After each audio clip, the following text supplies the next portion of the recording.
અંકલેશ્વરના જૂના બોરભાઠા ગામ ખાતે રહેતા 45 વર્ષીય જયાબહેન વિનોદભાઈ રાઠોડના પ્રથમ પતિનું અવસાન થયું હતું.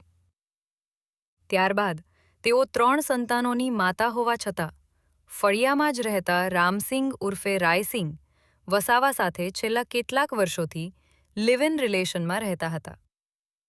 આ દરમિયાન રામસિંગ વસાવા અવારનવાર જયાબહેનના ચરિત્ર પર શંકા કરી ઝઘડા કરતો હોવાનું સામે આવ્યું છે.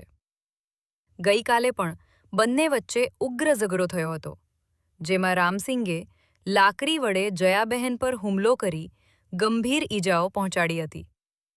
હુમલા બાદ તે સ્થળ પરથી ફરાર થઈ ગયો હતો.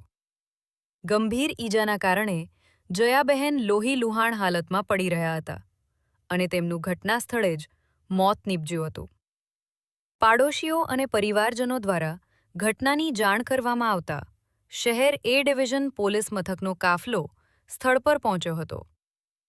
પોલીસે પ્રાથમિક તપાસ બાદ મૃતદેહને પોસ્ટમોર્ટમ અર્થે ખસેડ્યો છે, તેમજ હત્યાનો ગુનો નોંધી એ ડિવિઝન પોલીસે ગણતરીના સમયમાં જ હત્યારા રામસિંગ વસાવાની ધરપકડ કરી કાયદેસરની કાર્યવાહી હાથ ધરી છે.